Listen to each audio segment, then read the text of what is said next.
this is Shravani. Welcome to my channel Base Class Education. Today we are going to start the third part of the chapter Heat.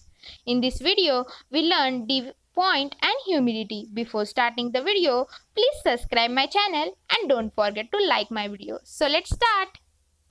आपला first point आहे humidity. आता आपण humidity कशाला म्हणतो? ज्यावेळेस एअरमध्ये एक ओलापणा असतो किंवा मॉइश्चर असतं तेव्हा आपण काय म्हणतो? आज ह्युमिडिटी आहे. आणि हे मॉइश्चर एअरमध्ये येतं कुठून? तर ज्यावेळेस एअर हे वॉटर वेपर कंटेंट करतं त्यावेळेस एअर हे मॉइस्ट बनतं आणि ह्याच मॉइश्चरला आपण काय म्हणतो? ह्युमिडिटी म्हणतो. आता about 71% of surface of earth is covered with the water due to the constant evaporation of water. Water vapor is always present in a atmosphere. आपल्याला माहिती आहे की अर्थचा जो 71% सरफेस आहे तो नुसता वॉटरनी कव्हर आहे आणि सनलाईटमुळे त्याचं काय होतं? बाष्पीकरण होतं, इव्हॉपरेशन होतं आणि म्हणूनच वॉटर वेपर हे ऑलवेज प्रेझेंट असतात ॲटमॉस्फिअरमध्ये. The amount of water vapour in atmosphere helps to understand the state of daily weather. आणि हे जे वॉटर वेपर आहे हे डेली वेदर अंडरस्टँड करायला आपल्याला हेल्प करतं. The presence of water vapour it makes air moist. The moisture of atmosphere is called humidity. आता ह्युमिडिटीची इथं व्याख्या दिलेली आहे.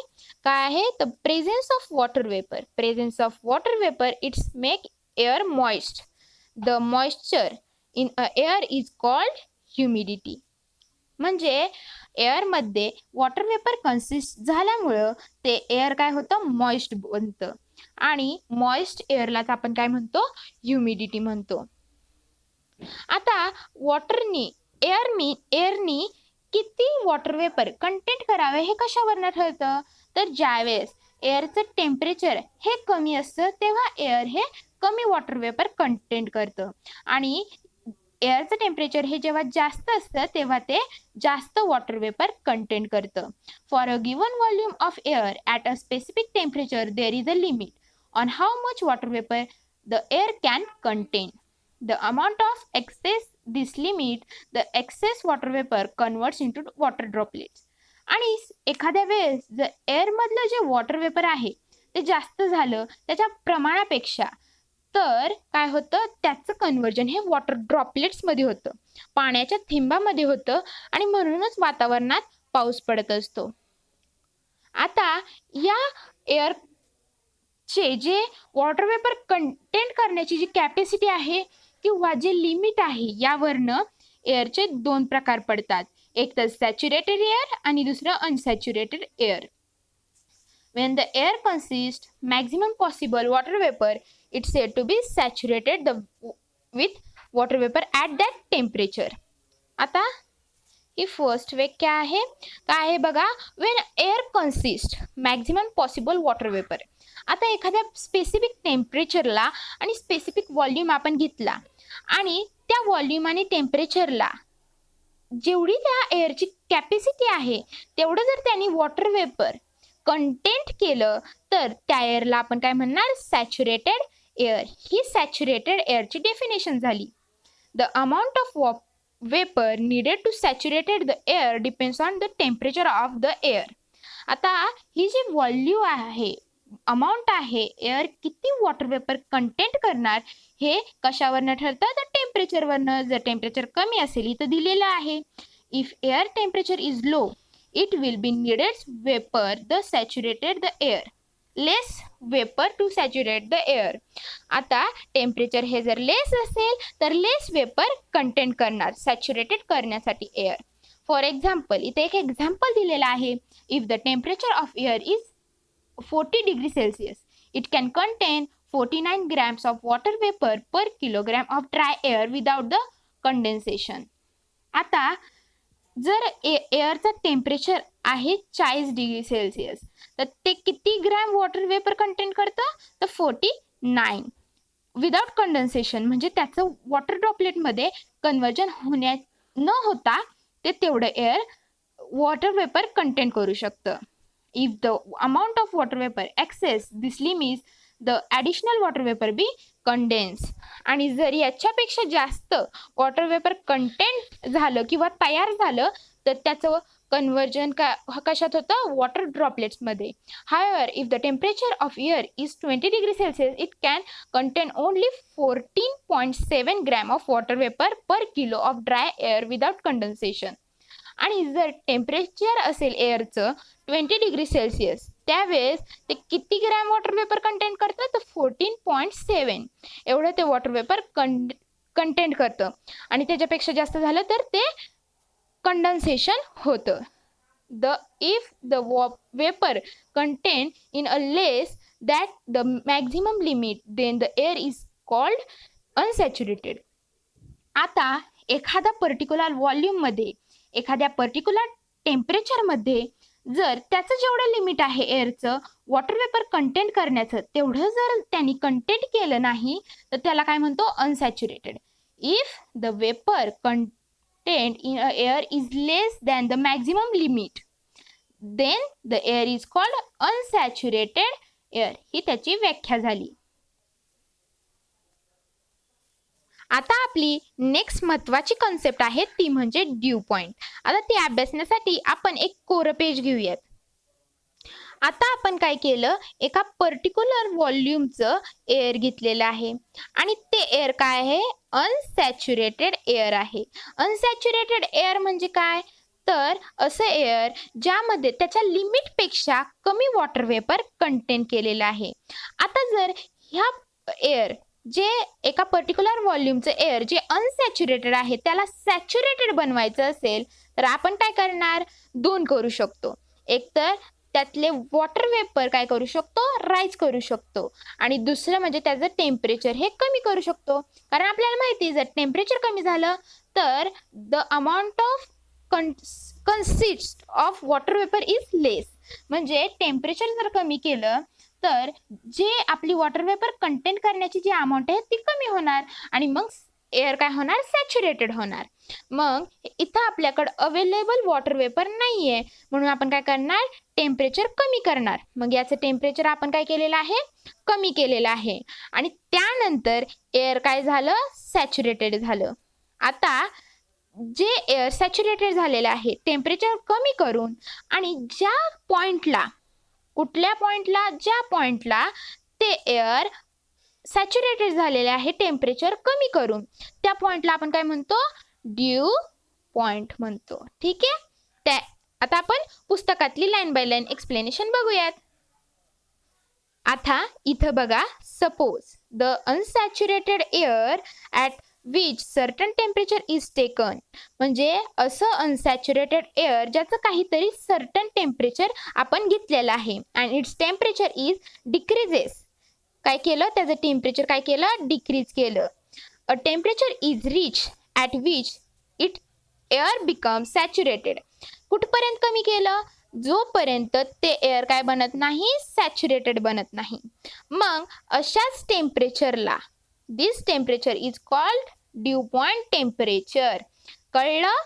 Suppose unsaturated air at a certain temperature is taken and its temperature is decreased, a temperature is reached at which the air becomes saturated with the vapor is called the dew point temperature. यालाच आपण काय म्हणतो, due point temperature. I hope तुम्हाला हे कळलेलं असेल. आता आपण पुढे वळूयात. The vapor content in air is measured using a physical quantity called absolute humidity. आता ॲब्सोल्यूटचं ह्युमिडिटीची डेफिनेशन बघूया.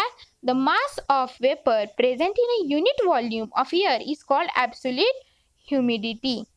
आता ॲब्सोल्यूट ह्युमिडिटी ही काय आहे, तर ही अशी फिजिकल क्वांटिटी आहे ज्यामुळे आपण काय मेजर करू शकतो, तर एका पर्टिक्युलर व्हॉल्यूममधलं किती वॉटर वेपर त्यांनी mass of water vapour content केलेलं आहे ते मेजर करू शकतो. त्यालाच आपण काय म्हणतो, ॲब्सोल्यूट ह्युमिडिटी म्हणतो. Generally, absolute humidity is measured in kilogram per meter cube. आता हे कशात मेजर करतात हे लक्षात ठेवायचं आहे. किलोग्रॅम पर मीटर क्यूब मध्ये ही मेजर करतात. आता आय होप तुम्हाला हे सुद्धा समजलेलं असेल. सिंपल आहे. The vapour content in air is measure using the physical quantity absolute humidity. आता ती कशी मेजर करतात, काय मेजर करतात यात, तर the mass of the vapour, water vapour present in a unit volume. काय? The mass of vapour present in a unit volume हे मेजर केलं जातं ॲब्सोल्यूट ह्युमिडिटीमध्ये आणि ते किलोग्राम पर मीटर क्यूबमध्ये मेजर केलं जातं. आता पुढे वळूया. पुढे आहे relative humidity. The feeling of humid or dry nature of air not only depends on amount of vapor in a air but also depends on how close the amount is for making the air saturated with the vapor. It means that it depends on the temperature of the air also. आता आपल्याला माहिती आहे, जर आपल्याला air हे humid बनवायचं असेल, वातावरण ह्युमिड बनवायचं असेल, तर आपल्याला कशाची गरज असते? वॉटर वेपरची गरज असते. परंतु फक्त वॉटर वेपर असून चालेल का?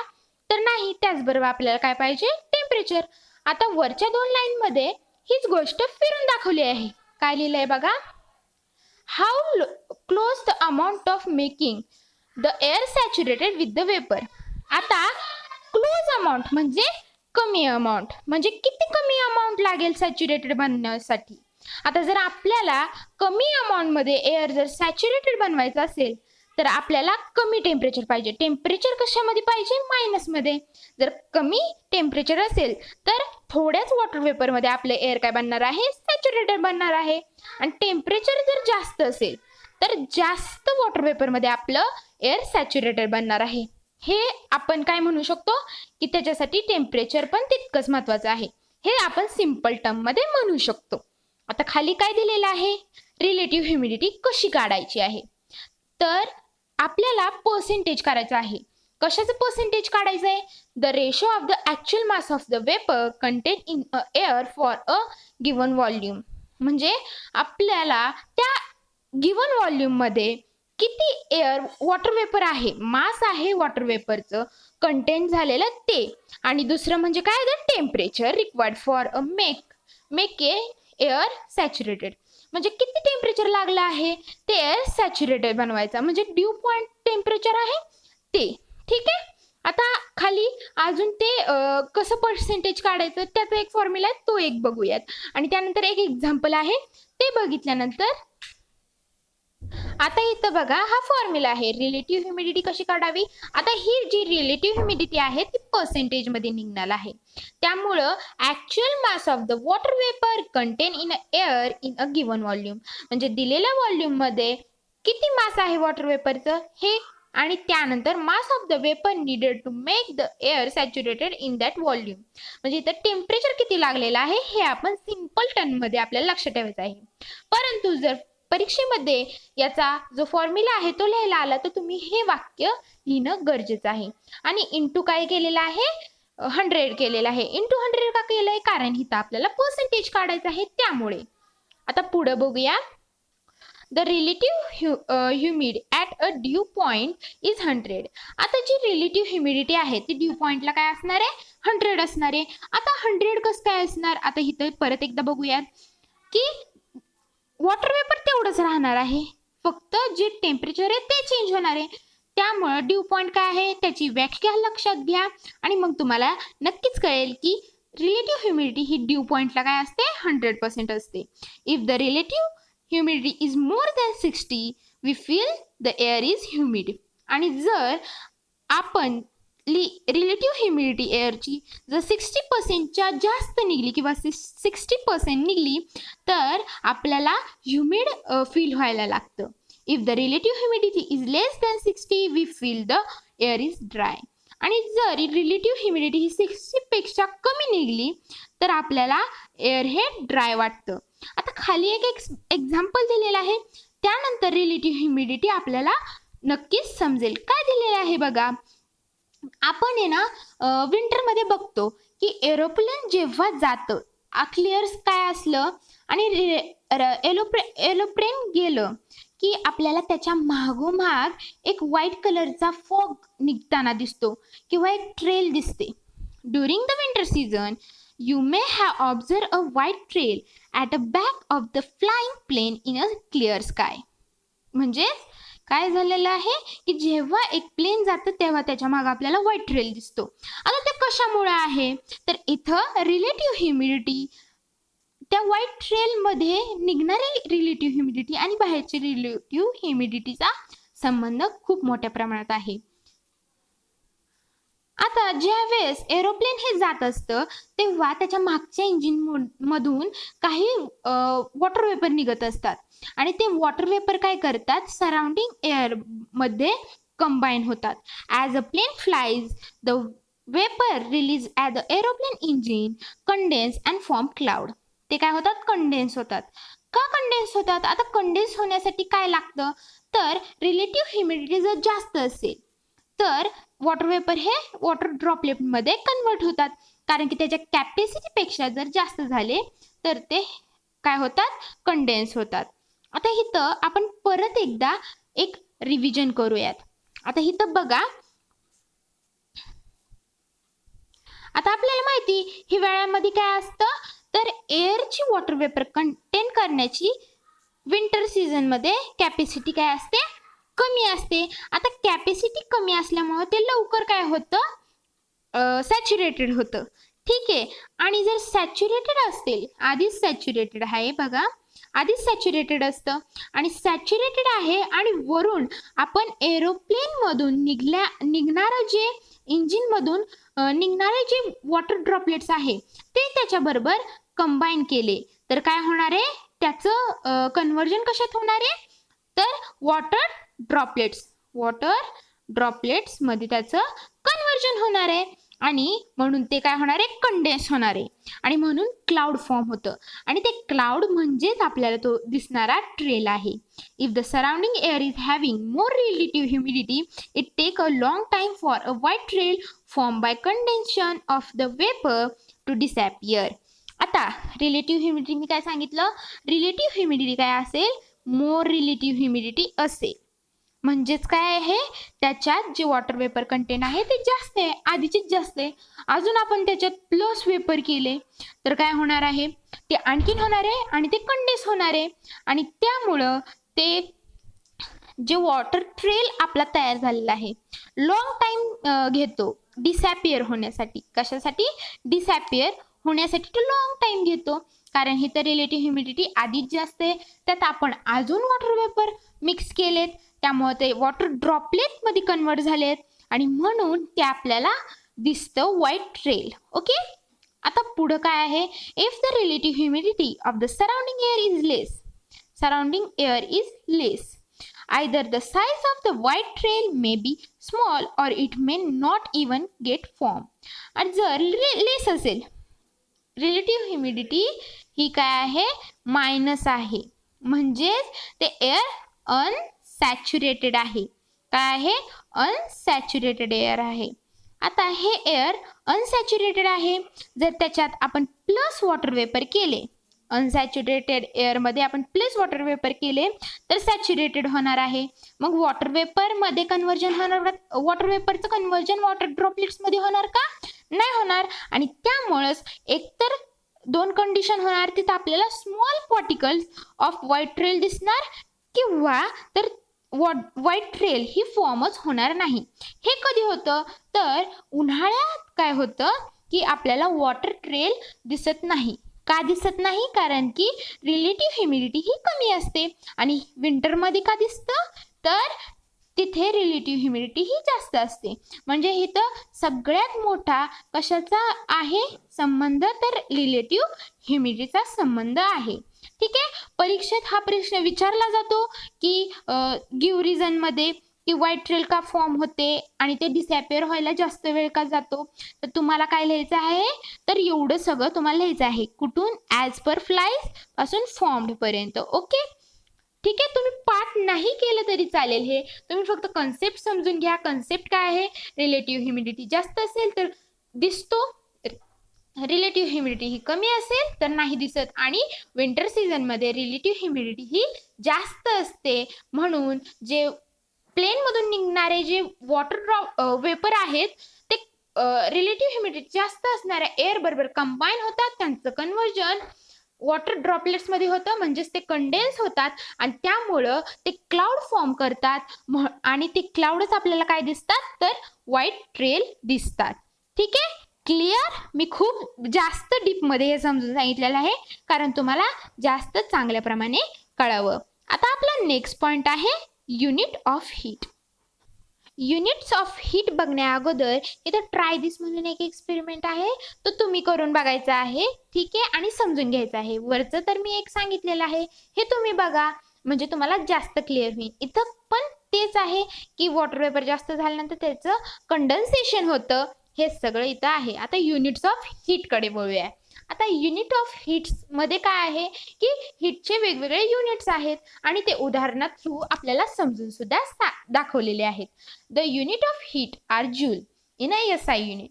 आता SI युनिट मध्ये जूल हे हीटचं युनिट आहे, तर CGS युनिट मध्ये कॅलरी हे हीटचं युनिट आहे. हे दोन लक्षात ठेवले.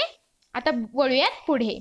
The amount of heat necessary to rise the temperature of 1 gram of water by 1 degree Celsius from 14.5 degree Celsius to 15.5 degree Celsius is called a 1 cal heat.